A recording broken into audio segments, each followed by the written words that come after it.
Bonjour et bienvenue dans votre quotidienne Smartech. Les vendredis sont plus particulièrement dédiés à la découverte d'une personnalité. Elle est déjà installée en plateau. Quand je l'ai eu au téléphone en début de semaine, cette personnalité m'a dit, à propos de sa biographie, j'ai tous les défauts, je suis auditeur financier, avocat, banquier.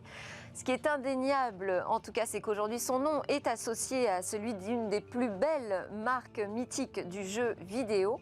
L'histoire de mon invité est à la fois celle de l'éclosion d'un merveilleux divertissement, mais aussi celle de retournement et d'une nouvelle révolution à ne pas manquer. Nous la découvrirons tout à l'heure dans la grande interview donc, de Frédéric Chesnay, ex-PDG d'Atari, nouvellement directeur général d'Atari Blockchain. Bonjour Frédéric Chesnay, merci beaucoup d'avoir fait escale dans les studios de Smartech. Je sais que vous venez de New York. Oui, avant de démarrer notre entretien ensemble, je vous propose de participer au débrief de l'actualité qui est aussi un rendez-vous hebdomadaire dans Smartech. Et puis, on se quittera ensemble sur une exclusivité. Ce sera le dévoilement en détail d'un accélérateur de start-up pour faire décoller la Space Tech européenne. Mais tout de suite, donc, place au débrief.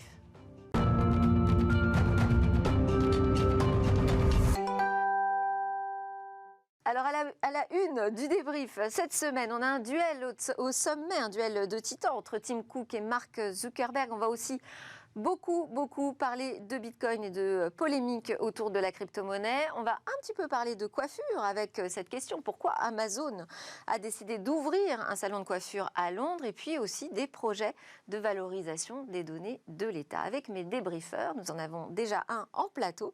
Alexandre Satchenko, directeur blockchain et cryptoactif au sein de la société d'audit et de conseil KPMG France. bonjour. Bonjour, et également en visio, Mikim Chiklit, qui est directrice générale Europe de Weborama, une spécialiste de la science des données au service des actions marketing et médias. Bonjour Mikim Chiklit également. On va démarrer ensemble, tiens d'ailleurs. On a appris donc que plus de 25 millions d'euros du plan de relance seront alloués à de nouveaux projets de valorisation des données de l'État. En fait, ça fait suite à un rapport qui a été rendu par le député Éric Bothorel sur la politique publique de la donnée, qui prône un accès et un partage de ces données.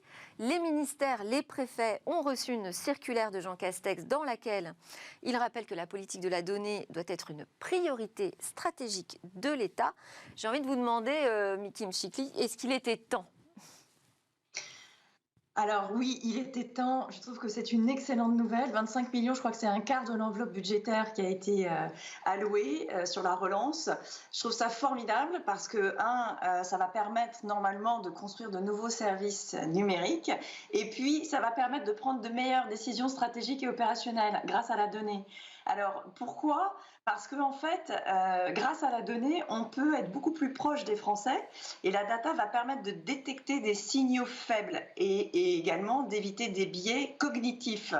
Puisque normalement, cette donnée, elle est objective si on la traite telle qu'elle. Alors, le point qui est important, c'est de dire qu'en fait, on fait de l'analyse sur de la connaissance, ce qu'on appelle nous en marketing client, mais là, la connaissance de ce que vraiment les Français attendent.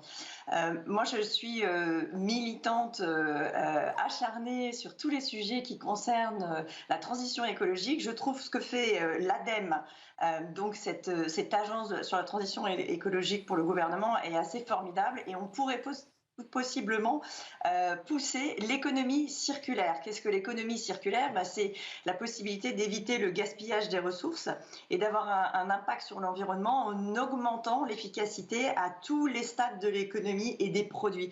Donc je trouve ça génial et finalement on devrait avoir beaucoup plus que 25 millions d'euros pour construire ces nouveaux services numériques et puis pour être sûr qu'on prend des bonnes décisions stratégiques et opérationnelles grâce à la donnée.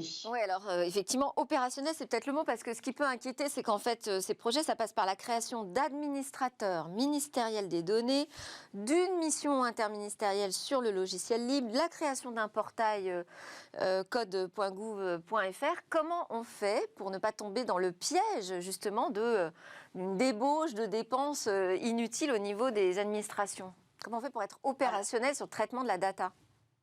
Alors voilà le hic. Je pense que le hic, c'est les initiatives locales et les initiatives privées. Il faut encourager l'entrepreneuriat et j'avais l'impression que c'était ça, puisque l'idée, c'est une pratique qui permet la création de start-up privées en optimisant les ressources du service public. Parce que si on compte que sur le service public, malheureusement, on va se retrouver avec une certaine lourdeur, alors que dans les start-up, on est agile, on va vite, c'est des petites structures, on prend des décisions, on n'a pas peur de se tromper et c'est ça qu'il faut faire. Et il faut le faire au niveau local parce que les besoins sont au niveau local. Les besoins ne peuvent pas être pris à un niveau administratif de la tête.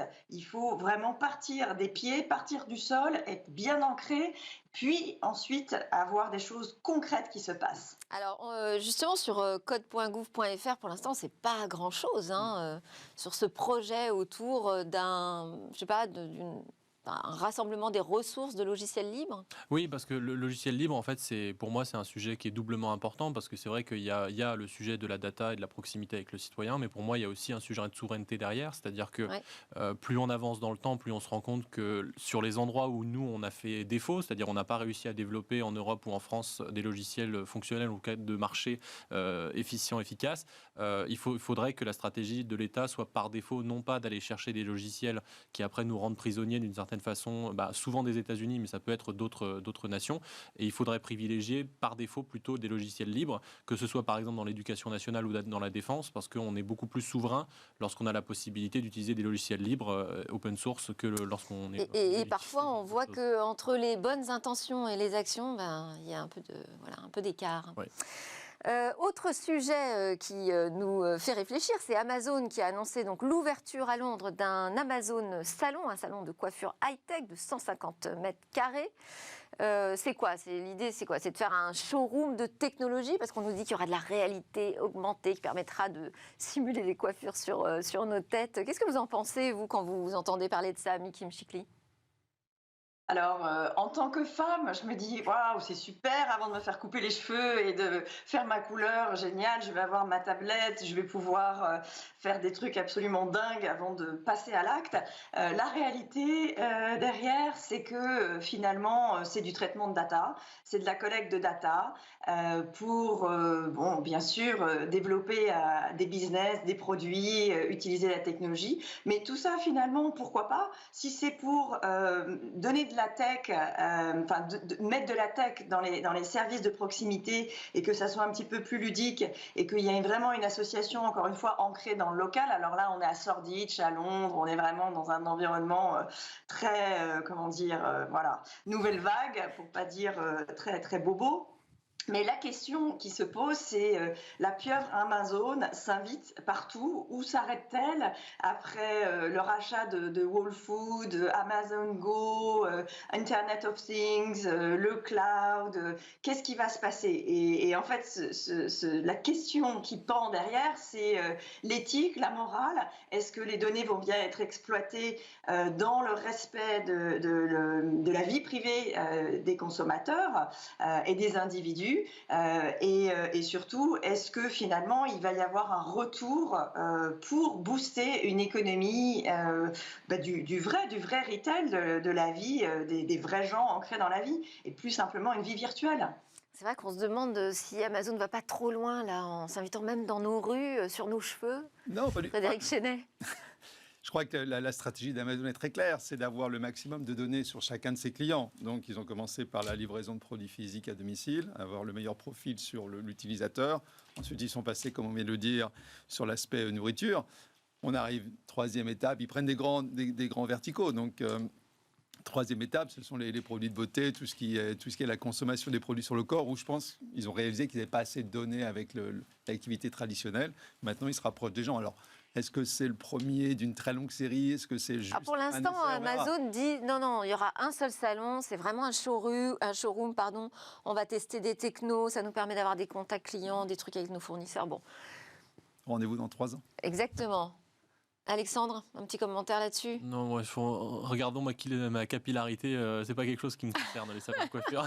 Pour l'instant, vous restez à l'écart d'Amazon. Bon, on va parler de cette rivalité, parce que entre les GAFAM, ça chauffe quand même parfois. Entre Tim Cook et Mark Zuckerberg, c'est quand même pas tout à fait pacifique. Ça a démarré avec le scandale Cambridge Analytica. On avait demandé à Tim Cook ce qu'il ferait à la place de Zuckerberg et de Mark Zuckerberg. Et il a répondu, moi, je serais pas dans cette situation.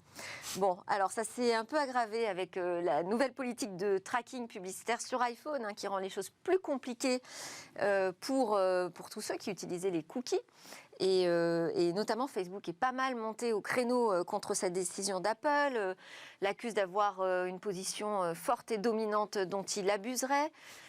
Qu'est-ce qu'il faut entendre derrière cette rivalité Tim Cook, Mark Zuckerberg? Je vous fais réagir encore là-dessus en premier, Nikim.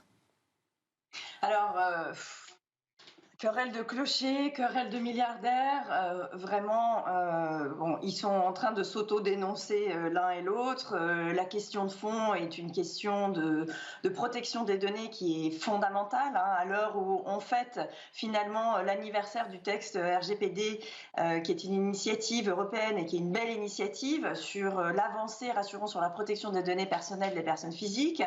Et là, c'est vraiment un appel à responsabiliser les entreprises et les organismes à traiter des données à caractère personnel. Bon, honnêtement, j'ai envie de dire, que fait le gouvernement américain quand vous voyez les Chinois qui, le 11 avril, assignent une amende de 2,3 milliards d'euros une amende de 2,3 milliards d'euros à Alibaba pour abus de position dominante, parce que, vraiment, il y a une utilisation abusive de la donnée. Ils s'auto-dénoncent, mais que fait le régulateur? Vraiment, c'est ça qui me vient en tête. Alors, c'est-à-dire que Tim Cook se positionne en grand défenseur de notre vie privée. Aujourd'hui, c'est le chevalier blanc. Est-ce que finalement, le fond du problème, c'est pas un problème de business model, de choix de business model? D'un côté, on a Apple qui mise sur des produits chers, qu'on achète au prix vraiment fort. Et puis de l'autre, le modèle économique du gratuit. C'est deux modèles qui s'affrontent. Réaction, Frédéric Chenet? Je crois qu'effectivement, c'est plutôt deux modèles, deux équations économiques très différentes. Il y a d'un côté Apple qui vend du physique, qui est des appareils qui permettent d'en savoir plus sur l'utilisateur. Et on a effectivement Facebook qui, lui, vend de la donnée. En fait, lorsqu'on utilise Facebook et tous les produits Facebook, c'est nous qui sommes le produit, puisqu'on ne paye pas, donc ils récupèrent des données sur nous. Et derrière, ils les agrègent et ils nous les revendent ensuite, nous, en tant que société. Mais Mark Zuckerberg dit, oui, mais c'est pas pour ça que je suis moins respectueux de mes clients. Non, mais lui, il a besoin des outils d'Apple pour collecter ses données. Et en fait, je pense qu'il y a aussi Apple qui dit, non, je ne vais pas partager mes données avec Facebook, puisque de toute façon, à la fin, il n'y a que 24 heures dans la journée. Donc, le temps qu'on passe sur Facebook, le temps qu'on passe sur Apple, ce sont même nous, le temps que les gens passent sur Facebook, c'est moins de temps qu'ils passent sur nos jeux. Donc on est tous concurrents, parce qu'on cherche tous à avoir l'attention des utilisateurs. Il n'y a que 24 heures. Il y a peut-être plus que 24 heures, parce qu'on fait tous plusieurs choses à la fois. Mais il y a 24 heures à la base. Donc je pense que c'est vraiment une bataille pour le temps et l'attention des gens.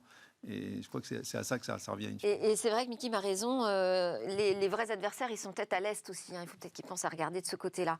Alexandre Tchatchenko, il y a une actu qui vous a fait réagir, c'est autour de Tesla, avec les résultats financiers du premier trimestre qui montrent que Tesla détenait l'équivalent de 2,48 milliards de dollars en bitcoin. Oui, c'est un achat qu'ils ont révélé en janvier, dans un contexte de hausse des prix du bitcoin et dans un contexte où ne sont pas les premiers à acheter des bitcoins pour sécuriser leur trésorerie. Mais en tout cas, vu que Tesla est assez connu et qu'Elon Musk est très fantasque sur les réseaux sociaux, forcément, ça a fait beaucoup de bruit. Et il ne s'agit pas d'une petite partie. C'est pas le seul, mais enfin, c'est quand même nouveau, ça, de penser à mettre sa trésorerie, de diversifier sa trésorerie en investissant dans des bitcoins. C'est nouveau et pas nouveau. C'est-à-dire que l'utilisation de bitcoin comme réserve de valeur, c'est quelque chose dont on parle beaucoup dans les milieux, en particulier aux États-Unis depuis plusieurs années. Dès juin 2020, par exemple, il y avait déjà un tiers des asset managers américains qui possédaient du bitcoin. Donc, ce n'était pas si nouveau que ça. Maintenant, effectivement, dans les sociétés cotées en particulier, c'était quelque chose qui était plus touchy parce qu'il y avait il fallait rendre des comptes aux actionnaires, il fallait dire pourquoi on le faisait. Et en fait, il y a Michael Saylor, qui était le PDG, qui est toujours d'ailleurs le PDG de MicroStrategy, qui a un peu tracé la voie en août-septembre en disant moi, j'adopte le bitcoin comme actif principal de ma trésorerie. Elon Musk a discuté avec Michael Saylor et quelques mois après, on le voit mettre 1,5 ou 2 milliards de dollars en bitcoin. Et en fait, l'opération qu'il vient de faire, c'est-à-dire de vendre une partie de ses bitcoins, il le fait dans un but de prouver plusieurs choses. La première, c'est la liquidité du marché, parce qu'il y a beaucoup de gens qui pensent encore que Bitcoin, c'est un marché de niche, qu'on ne peut pas finalement vendre les bitcoins quand on le souhaite. En réalité, ce qu'on constate, c'est qu'il y a un volume quotidien qui est autour de 40-50 milliards de dollars aujourd'hui, et c'est-à-dire presque autant que, voire plus parfois, que sur l'action Apple, par exemple. Donc c'est une très forte liquidité. Et ce qu'a fait Tesla, c'est qu'ils ont soigné leur bilan, tout simplement. Leur résultat du premier trimestre n'était pas énorme, on va dire, et ils ont rajouté 30% à ce résultat juste en vendant des bitcoins et en ajoutant une plus-value à cela. Mais alors, il y a des mauvaises langues qui disent, mais alors, est-ce que Tesla, c'est toujours un vendeur de voitures ou un vendeur de bitcoin? La question se pose parce que l'actif, effectivement, est dans une phase haussière qui est très forte. Et donc, du coup, beaucoup d'entreprises se retrouvent dans cette situation où elles font beaucoup de profit avec bitcoin. Alors après, attention, parce qu'on fait le profit quand on vend. Là, pour l'instant, c'est du profit fictif. Donc, effectivement, il y a un tiers, maintenant, du coup, un quart du résultat net de Tesla sur le Q1 qui vient de la vente de bitcoin. Si on prend MicroStrategy, presque 100% de leur trésorerie est en bitcoin. Ils ont même fait un emprunt pour acheter du bitcoin, donc on est carrément au-delà de ça. Alors est-ce que je le recommande à tout le monde de faire un emprunt pour acheter du bitcoin? Non, mais en tout cas, ce qu'on constate, c'est que à la fois le marché est liquide et que Tesla, bien qu'ils aient vendu du bitcoin, leur position sur bitcoin en pourcentage a monté, puisque le prix du bitcoin a augmenté. Et donc c'est à la fois une bonne réserve de valeur, ce qu'ils ont prouvé en le détonnant sur plus de 3-4 mois, et également un instrument de trésorerie de diversification qui est assez utile, puisqu'on trouve de la liquidité sur le marché. Et ce qu'il faut préciser aussi, c'est qu'ils vendent leur Tesla en bitcoin. Tout à fait. Et c'est pas la seule chose, parce que ce qui est intéressant dans la vente de Tesla en bitcoin, c'est pas tant qu'ils vendent leur Tesla en bitcoin, puisque d'autres sociétés vendent leurs produits en bitcoin, mais c'est qu'ils ont annoncé qu'ils garderaient surtout les bitcoins, parce qu'il y a beaucoup de sociétés. Ils ne convertissent pas le bitcoin. Exactement. Il y a beaucoup de sociétés qui en fait disent j'accepte les bitcoins. En réalité, ils ont un prestataire de paiement qui leur permet d'accepter le bitcoin, mais qui fait tout de suite la conversion en monnaie traditionnelle. Là, ce que Tesla dit, c'est non seulement je l'accepte comme moyen de paiement parce que c'est pratique, mais deuxièmement, je vais les garder parce que j'ai confiance dans la capacité à préserver la valeur d'un bitcoin par rapport au dollar. C'est toujours ce que disent Michael Saylor et Elon Musk quand on les regarde et écoute, c'est que en fait, en ce moment, la création monétaire en particulier qu'il y a en particulier aux États-Unis, ça donne pas confiance sur la capacité du dollar à préserver sa valeur sur le long terme. Frédéric Chenet, ça doit vous passionner, ça, cette histoire, vous qui propulsez Atari dans l'aventure blockchain et crypto.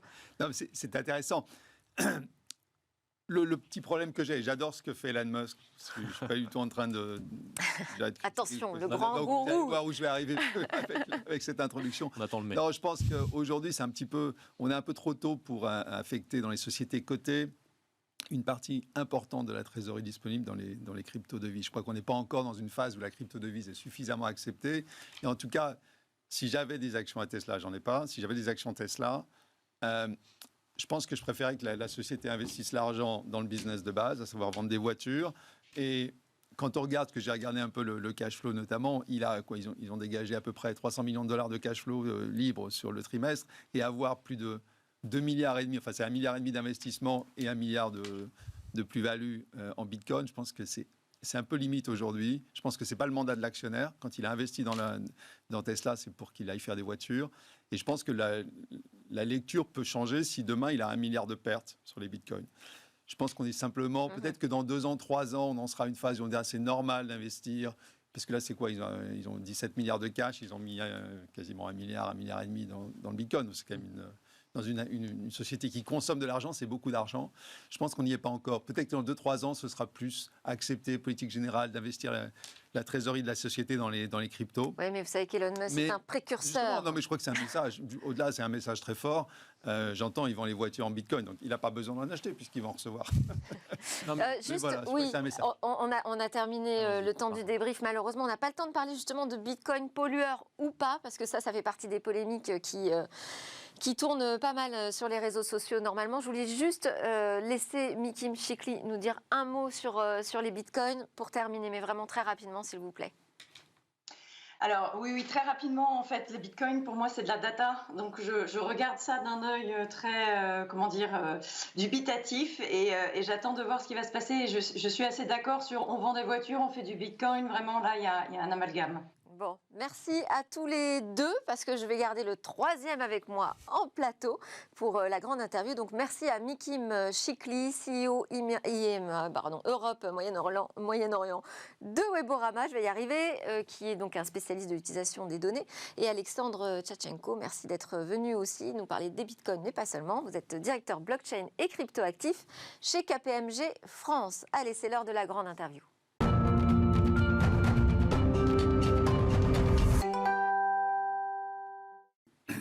Et voilà, c'est l'heure de votre grande interview, Frédéric Chenet. Je disais en introduction que votre nom et votre histoire professionnelle s'étaient fondus avec celle d'une marque culte du jeu vidéo. Alors pour vous, cette histoire, elle a commencé en 2000. Vous quittez la banque Lazare pour rejoindre l'aventure Infogrames, studio de jeux vidéo français, fondé, dirigé par Bruno Bonnel. C'était la grande époque. En 2007, donc, Infogrames rachète Hasbro Interactive et récupère et adopte cette marque mythique Atari. Alors, dans le souvenir de tous les fans, c'est l'américain, pionnier du jeu vidéo, notamment avec Pong, auquel beaucoup d'entre nous font référence régulièrement. On est au début des années 70.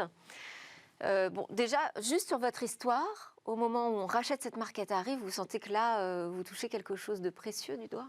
Oui, je crois que c'était en 2001, donc Infogrames décide de racheter toute une division d'Hasbro dans laquelle il y avait dans un tiroir la marque Atari. Nous, on savait qu'elle était là.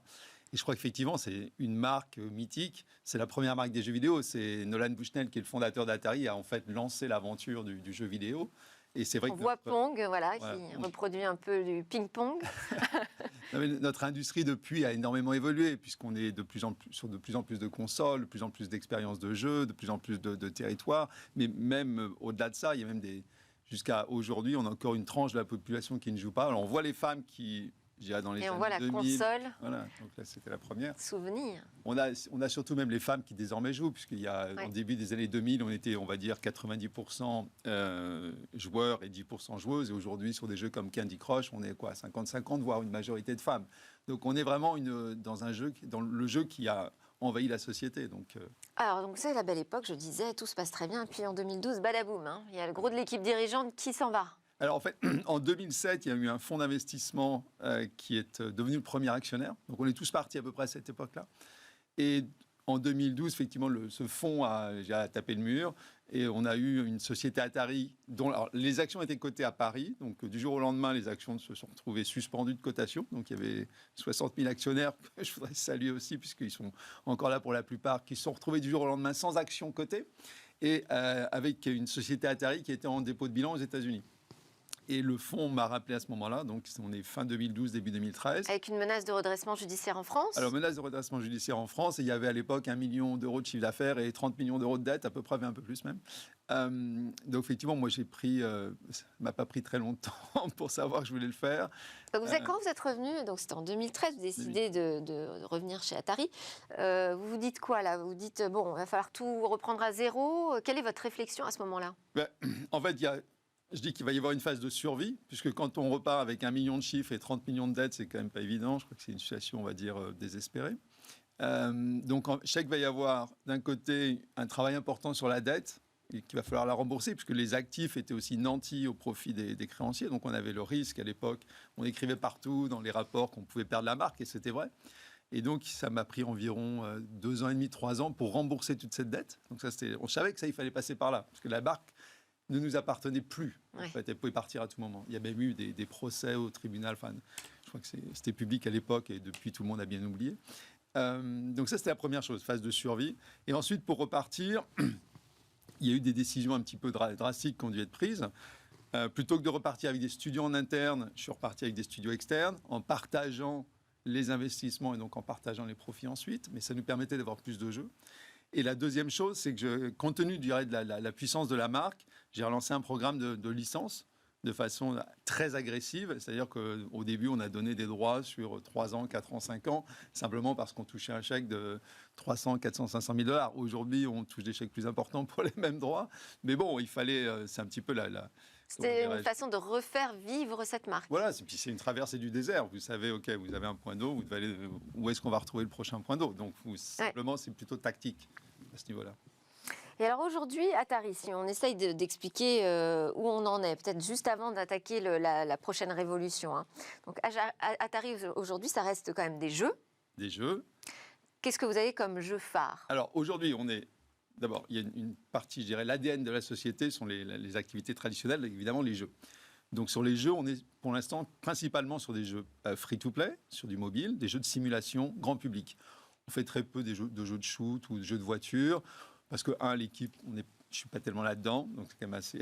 Il faut déjà que les gens soient motivés pour le faire. Et deuxièmement, notamment dans les jeux de voiture, la barre est devenue très très élevée. Donc on est aujourd'hui un petit peu hors du marché. Donc, jeux de simulation. On a aussi lancé l'année dernière l'Atari VCS, Video Computer System. Donc, c'est un Juste sur ordinateur. les jeux de simulation, qu'est-ce qu'on peut citer? Moi, j'avais noté Alors, Ninja Golf. Ninja Golf, Roller Coaster Tycoon. On a des jeux de combat. Roller Coaster Tycoon Touch, c'est plus de 30 millions de téléchargements. Plus de 30 millions de téléchargements. On a aujourd'hui des dizaines de milliers de personnes tous les jours. C'est le jeu, en fait, qui nous a permis de repartir aussi. Un jeu que je connaissais très bien, qui nous a permis de repartir. On l'a passé sur mobile, alors qu'avant, ça n'avait jamais été fait. Donc, c'est une grosse franchise pour Atari. Et ensuite, on relance au fur et à mesure les anciens jeux. On les adapte sur des jeux mobiles, on repart mobile, PC, console. Donc, c'est... Alors sur les produits, donc une nouvelle console VCS. Alors, c'est un ordinateur console, c'est un produit hybride. Alors 3 ans d'attente, hein. Alors, 3 ans d'attente, donc un an pour le Covid, puisqu'on devait la sortir en mars de l'année dernière. Donc alors, on va réduire à 2 ans. L'intérêt de ce projet, c'est qu'on voulait vraiment le faire. On est en train de la découvrir à l'image, ouais. Donc, c'est un produit hybride, c'est à la fois un ordinateur avec énormément de mémoire, qui n'est pas cher du tout. Et c'est pas je ne suis pas là pour faire une vente forcée, mais quand on regarde les caractéristiques de la machine, c'est une machine qui est très bon marché, qui est très souple, c'est-à-dire que vous pouvez ajouter de la mémoire, qui est un système ouvert, Linux, et qui vient avec des contrôleurs. Donc vous avez donc sur cette machine un produit hybride à la fois ordinateur et aussi un environnement console dans lequel il y a un magasin avec un store avec des jeux qu'on alimente régulièrement. Donc c'est une combinaison des deux formules. Et alors pourquoi ces années d'attente? Alors c'est très simple. On a démarré le projet avec une campagne de financement Indiegogo. Donc on avait une sorte de design, on savait où on voulait aller. On a levé à l'époque 3 200 000 $. En crowdfunding? En crowdfunding sur Indiegogo. Et ça nous a pris environ 1 an et demi pour la conception, les tests, la phase de, je dirais, construire les machines qui permettent de construire la machine. Donc, sélection de l'usine en Chine, vérification, négociation avec tous les fabricants, tous les fournisseurs de microprocesseurs. Et ensuite, on était parti pour un lancement en mars 2020. Et le Covid, en fait, nous, on a vu le Covid arriver très vite, puisque fin février, l'usine nous a dit que le gouvernement chinois leur donnait 1 semaine de vacances supplémentaires. Ce qui a quand même nous déclenché, en tout cas, ça a déclenché quelques alarmes chez moi et c'est fait. Et aujourd'hui, on s'est retrouvé avec un lancement qui était fin d'année. Voilà, fin d'année dernière. Vous avez évoqué aussi les licences. Alors, qu'est-ce qu'on trouve sous licence Atari aujourd'hui? Alors, lorsqu'on parle de licence, les gens pensent aux t-shirts, parce qu'on les voit partout. Ce qui est intéressant, c'est que je crois que c'est une marque qui est un peu pop culture aujourd'hui, qui va bien au-delà du jeu. J'ai beaucoup de gens que je rencontre qui me disent que c'était super. C'était dans les années 80, donc c'est toujours des bonnes mémoires, de bons souvenirs. Et donc, ce qui nous a permis surtout de relancer la société, c'est ce qu'on appelle les bornes d'arcade, les petites machines qui avant étaient dans les bars, mais maintenant ça se fait pour la maison. Et là, on a eu des partenaires, on a donné des droits, on a conclu un accord, on a consenti les droits pour une durée contre des royautés. Et ce sont ces produits de bornes d'arcade à la maison qui nous ont permis de vraiment sortir du gué.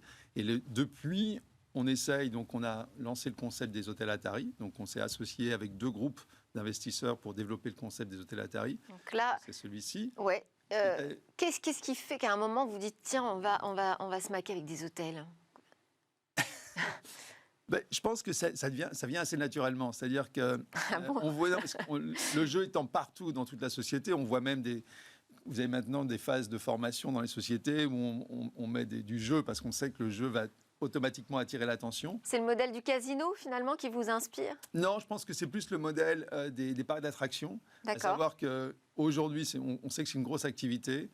Et on voit bien qu'il y a des limites dans les thèmes qu'on peut offrir. Et là, aujourd'hui, avoir une expérience, comme on dit, inclusive, avec une expérience un peu plus moderne, avec du jeu, de l'animation et un peu du rire, alors qu'un hôtel, ça peut aussi être très, très classique. Je crois que en fait, le concept s'est installé et s'est créé lui-même. On a eu plus de 30 milliards de vues le jour où on a annoncé l'accord. En fait, ce qu'il faut voir, c'est que les investisseurs sont associés à Steven Wozniak, qui est un des cofondateurs d'Apple et qui était un des premiers salariés avec Steve Jobs d'Atari. Donc, ils étaient employés, je ne sais plus, 20, 21, les deux. Ils ont d'ailleurs des crédités de la création de Breakout. C'est un jeu le jeu où on casse les briques. C'est eux qui l'ont fait. Quand vous regardez les crédits, c'est Steve Jobs et Steven Wozniak. Donc, voilà. Donc, mais c'est pour ça, le concept s'est quand même installé. Donc, les premiers seraient 2023 à Las Vegas, le premier. Et puis, la crypto-monnaie. Alors, vous lancez un token. Ouais. Voilà. Vous lancez un token, Atari Token, avec un premier essai en 2018. J'ai noté une cotation en octobre 2020. Et puis là, il y a l'annonce de toute une nouvelle stratégie blockchain dont on va maintenant parler. Donc, finalement, Atari va se séparer en 2 divisions. D'un côté, Atari Gaming et de l'autre côté, Atari Blockchain, avec un changement de direction générale, puisque vous allez vous concentrer sur cette branche Atari Blockchain, mais aussi sur l'activité de licence, je crois que vous gardez sous votre responsabilité. Depuis quand, je donnais la date de 2018, mais depuis quand vous travaillez vraiment sur ce projet crypto et blockchain? Alors, on l'a annoncé. Le premier projet, on l'a annoncé en 2018, donc on avait démarré avant. Je suis un peu comme tout le monde. J'aurais préféré démarrer encore plus tôt dans les blockchains. Je crois que ce qu'on peut dire, c'est que derrière le token, derrière le Bitcoin, il y a avant tout la technologie blockchain, qui, elle, va rester. On est sur les systèmes distribués qui s'imposent. Aujourd'hui, on voit bien l'utilisation de ce système. Et donc, pour faire fonctionner la blockchain, il vous faut des crypto-devises. Ce qu'on a toujours voulu faire, c'était avoir une crypto-devise Atari qui devienne une monnaie de référence ou une crypto de référence dans le domaine du jeu. Pourquoi ? Parce que la marque est très connue. Et le plus intéressant pour nous, c'était d'avoir une crypto-devise qui soit utilisée sur le maximum de jeux, le maximum de plateformes. En 2018, on avait fait un premier accord avec un des cofondateurs d'Ethereum, notamment, donc la société s'appelait INL. Et là, à l'époque, on n'avait pas encore assez d'argent, donc on avait un partenariat minoritaire. Et la stratégie qui avait été prise à l'époque, c'était de dire, on va faire un token Atari, mais il ne sera utilisable que sur cette plateforme-là, que sur cette application-là.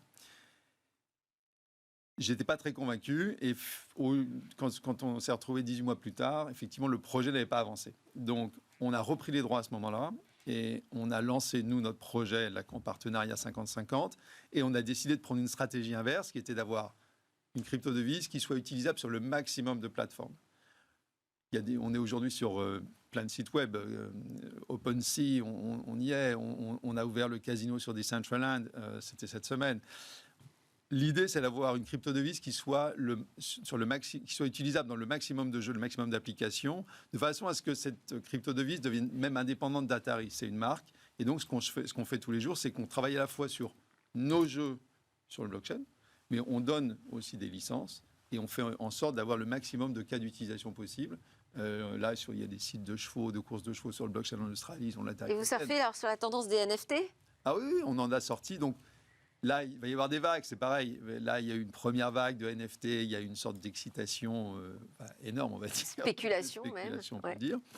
Là, pour l'instant, c'est en train de retomber un peu. On va arriver sur une deuxième génération de NFT, c'est-à-dire des cartes qu'on va pouvoir utiliser, mais ensuite qui auront d'autres utilisations, soit dans un monde virtuel, soit pour avoir accès à des produits physiques. Et donc, il va y avoir, c'est toujours des vagues, c'est toujours une courbe croissance, il y a des oscillations autour de cette courbe. Donc, c'est ça qui se passe aujourd'hui. Mais il va y avoir des hauts, des bas, c'est certain. En revanche, la technologie blockchain... Et vous fixez quel objectif, vous, à horizon 1 an, 2 ans, avec cette stratégie blockchain ? L'objectif d'Atari, donc, plus généralement, c'est d'avoir un écosystème Atari sur le blockchain. Un écosystème qu'on opère pour une partie et qui est opéré par des tiers ou sous forme de licence, de façon à ce que la marque soit la plus présente possible.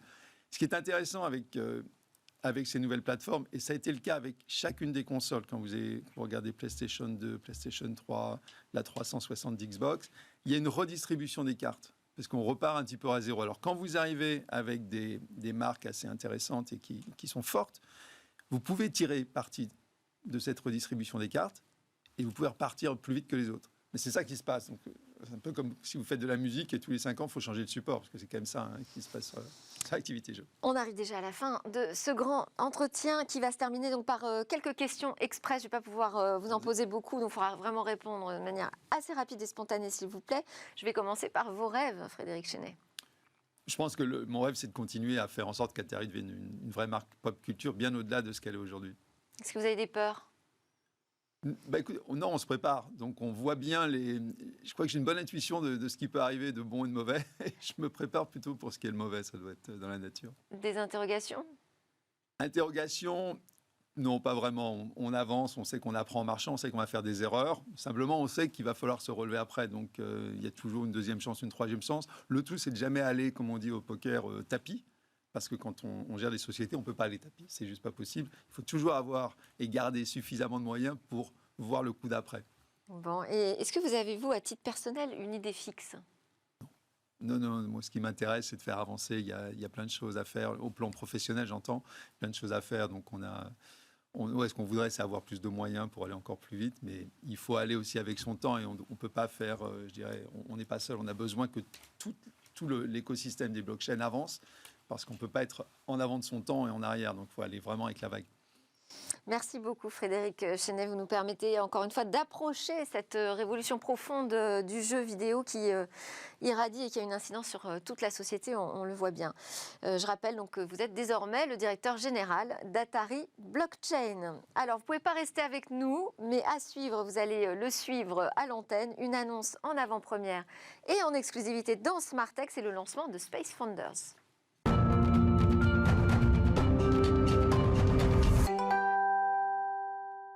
Nous sommes de retour sur le plateau de Smartech pour le rendez-vous de Cécilia Sévry avec l'espace. Bonjour Cécilia. Bonjour.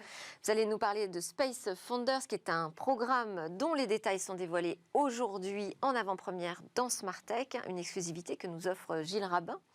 Également en plateau avec nous, directeur de l'innovation, des applications et de la science au CNES. Oui, effectivement, on est les premiers à l'annoncer aujourd'hui. Le CNES va s'associer avec l'Allemagne, précisément l'Université de Munich, et lancer un accélérateur de start-up dans le domaine du spatial précisément, un accélérateur à dimension européenne. Alors, je vais commencer par vous poser la première question. Pourquoi lancer un tel dispositif ? Parce qu'on a regardé un petit peu ce qui nous manquait dans le paysage technologique pour développer des startups. Et on commence à avoir des fonds, on commence à avoir de l'incubation, on commence à avoir des structures internationales, des contrats avec les grands groupes. Par contre, ce qui manquait, c'est ce qu'on appelle un accélérateur, c'est-à-dire en gros des sessions qui permettent à des entreprises en phase de développement de pouvoir accès au marché financier et de pouvoir récupérer des fonds. Ça manquait un petit peu, et donc on s'est dit, voilà, il faut qu'on le fasse, et le faire non seulement en France, mais aussi avec nos partenaires allemands, avec l'université de l'armée allemande, qui est à Munich. Alors justement, pourquoi choisir ce partenaire, l'Allemagne ? Parce que la France et l'Allemagne sont les deux plus grands pays spatiaux européens. Donc avec les deux paysages, et j'allais dire, on a tellement de projets ensemble, on a tellement de possibilités de travailler ensemble, qu'on s'est dit que c'était là le bon moment pour avoir un projet, non pas un projet de grands projets industriels type le chasseur du futur, mais par contre, un projet pour les startups, pour les entreprises qui se développent. Avec une dimension européenne. Alors, vous avez commencé à recruter ces startups ?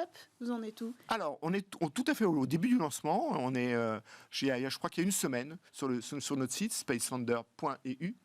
On est en train de recruter les startups et voilà, on est en train à la fois de les recruter, à la fois via nos partenaires en France notamment. On a des partenariats avec l'ensemble des pôles de compétitivité spatiaux.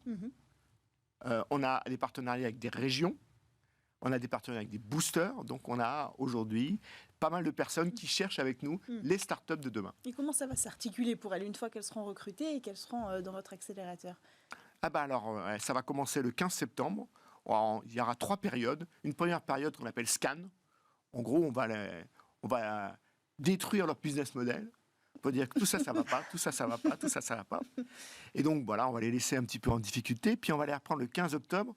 Et là, on va les booster. On va dire, oui, ça va pas, mais on peut aller dans ce sens-là. On peut développer telle ou telle technologie. On peut développer tel ou tel marché. Et puis, la troisième étape, au novembre, c'est, on va vous trouver des fonds. Alors, pour encadrer ce projet, il y a une gouvernance de 5 personnes, moitié privée, moitié publique. Est-ce que vous pouvez nous en donner plus de détails? Et pourquoi avoir insisté sur cet équilibre moitié privé, moitié public? Alors, c'est pas moitié public, moitié privé, parce qu'on est 5. Oui. Donc on est 3 publics, 2 privés. 3 qui représentants du CNES, puisque c'est le CNES qui a créé une entreprise, qui a fondé une entreprise dédiée à cela, qui s'appelle Space Founder. Et 2, j'allais dire, mentors privés, qui sont à la fois Philippe Gauthier, le patron d'Emeria, et Hélène Huby, qui est une des grandes industrielles du spatial, et surtout une personne qui réfléchit beaucoup à comment financer et comment développer des startups en Europe. Donc l'importance ici, c'est de montrer que ensemble, avec les entreprises qui ont déjà percé, vous avez cité Emeria par exemple, ce sont des représentants d'entreprises qui ont déjà réussi à se faire une place. L'idée, c'est d'apporter cette dynamique-là aux startups.